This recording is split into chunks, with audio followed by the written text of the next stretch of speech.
안녕하세요. 요즘처럼 힘든 시기엔 우리에게 진짜 필요한 리더는 누굴까? 이런 생각 다들 한 번쯤 해보셨을 텐데요. 오늘 바로 그 얘기를 좀 해보려고 합니다. 링컨이나 처칠 같은 역사 속 위대한 지도자들은 과연 위기를 어떻게 돌파했을까요? 그리고 그들의 지혜가 지금 우리에겐 어떤 의미가 있을지 아주 흥미로운 분석 자료를 바탕으로 한번 깊이 파고들어 보겠습니다. 자, 그래서 이 분석이 던지는 가장 핵심적인 질문이 바로 이겁니다. 21세기 대한민국에 정말 필요한 리더는 과연 누구인가? 근데 왜 하필 지금 이 질문이 중요할까요? 그건 바로 우리가 처한 상황이 그만큼 복합적이고 또 심각하기 때문이겠죠. 어떤 리더가 필요한지 알려면 우리가 지금 어디에 서 있는지부터 봐야겠죠. 이 자료를 보면요, 지금 한국의 상황을 딱 세 가지로 정리합니다. 첫째, 좀처럼 헤어나오기 힘든 저성장의 늪. 둘째, 사회를 정말 반으로 쫙 갈라놓는 극심한 양극화. 그리고 마지막으로 한치 앞을 내다보기 힘든 외교적 긴장감까지 말 그대로 삼중고에 빠져 있다는 진단이에요. 그래서 오늘 이야기는 이렇게 진행될 거예요. 먼저 지금 우리가 겪는 위기를 짚어보고요.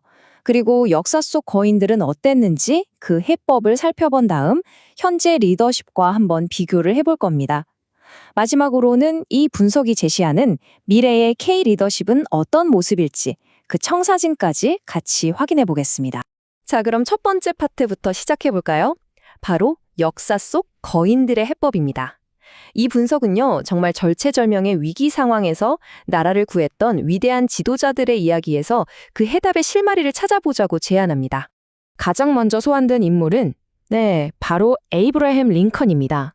스스로 분열하는 집은 바로 설 수 없다. 이 유명한 말 다들 아시죠?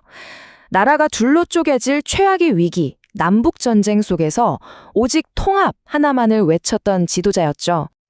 자, 이 표를 한번 보세요. 되게 흥미로운데요. 링컨 리더십의 핵심을 딱 두 단어, 통합과 포용으로 요약하고 있어요. 그러니까 그의 모든 결정과 전략이 결국 이 하나의 목표를 향해 있었다는 거죠. 그러니까 이 분석이 링컨을 통해 우리에게 주는 교훈은 정말 명확해요.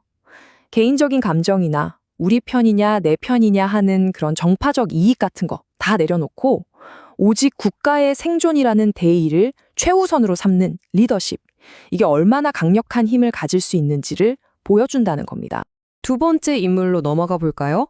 정말 암울했던 2차 세계대전 시기 내가 드릴 것은 피와 수고, 눈물과 땀뿐이라는 그 유명한 연설로 절망에 빠진 국민들을 하나로 똘똘 뭉치게 했던 사람, 바로 윈스턴 처칠입니다. 여기서도 분석이 주목하는 지점이 참 재미있어요. 처칠의 위대함이 단순히 결정을 잘해서가 아니라는 거예요. 그 결정을 국민들에게 어떻게 전달하고 설득했는가, 즉 소통의 힘을 핵심으로 봅니다. 그래서 키워드가 바로 결단력과 소통인 거죠. 처칠의 사례가 우리에게 말해주는 건 뭘까요? 바로 이거예요. 좋은 얘기만 하는 게 아니라 때로는 정말 혹독한 현실이라도 솔직하게 털어놓고 함께 이겨내자고 말하는 것.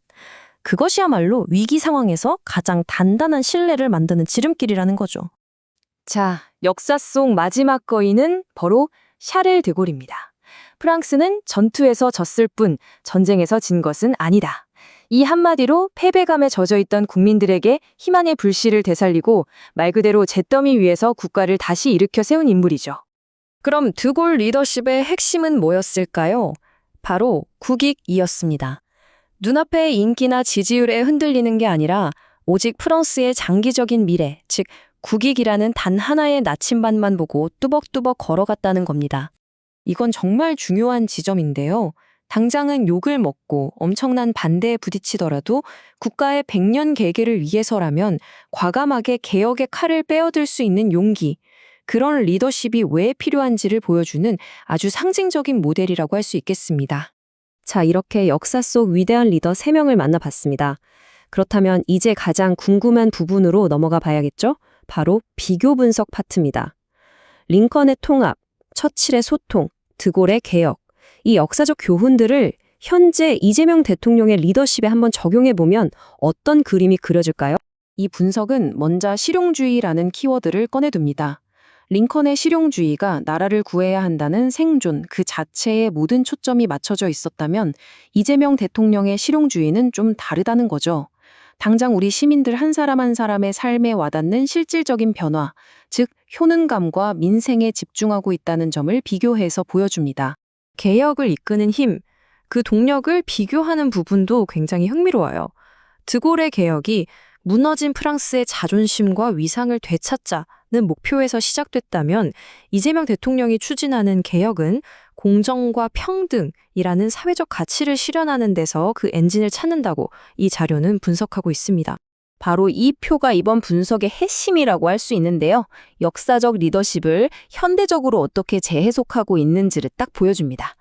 가령 링컨이 정적까지 끌어안았던 라이벌팀 통합은 지금은 민생 문제를 해결해서 다 같이 잘 살게 하자는 효능감 중심의 통합으로, 또 처칠이 위기 상황에서 던졌던 강력한 메시지는 기본사회라는 든든한 사회 안전망을 만들겠다는 소통으로, 마지막으로 드골이 단행했던 과감한 구조 개편은 에너지 고속도로 같은 미래를 위한 근본적인 시스템 변화로 이어지고 있다고 보는 거죠. 자, 그럼 이 모든 역사 공부와 현재 분석이 가리키는 종착지는 어디일까요? 도대체 어떤 결론을 내리고 싶은 걸까요? 이제 마지막 파트입니다. 이 자료가 최종적으로 우리에게 제안하는 새로운 K 리더십 모델은 과연 어떤 모습인지 함께 확인해 보시죠. 이 분석은 아주 단호하게 선언합니다. 이제 시대가 바뀌었다고요. 예전처럼 혼자서 모든 문제를 해결하는 카리스마 넘치는 영웅적 리더의 시대는 끝났다는 겁니다. 대신 지금처럼 모든 게 복잡하게 얽힌 시대에는 미래를 위한 튼튼한 시스템을 만드는 설계자형 리더가 필요하다고 말이죠. 네, 바로 이 설계자형 리더십이라는 개념이 핵심입니다. 이게 뭐냐면요, 어떤 영웅적인 행동 한 방으로 상황을 역전시키는 게 아니에요. 그보다는 시민 한 사람 한 사람에게 힘을 실어주고 또 앞으로 어떤 위기가 닥쳐도 흔들리지 않을 튼튼한 시스템과 사회 안전망을 꼼꼼하게 설계해 나가는 리더십을 의미합니다. 그리고 이 설계자 모델은 크게 세 가지 기둥으로 이루어져 있다고 설명하는데요. 첫째는 링컨의 통합 정신을 이어받은 효능감 중심의 통합. 둘째는 처칠의 소통을 한 단계 발전시킨 강력한 사회 안전망 구축.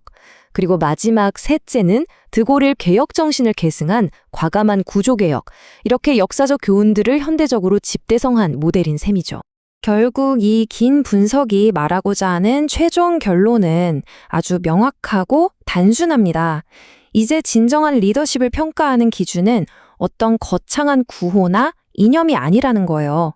바로 내 삶을, 우리 각자의 삶을 실질적으로 얼마나 더 낫게 만들어주는가, 바로 여기에 달려 있다는 겁니다.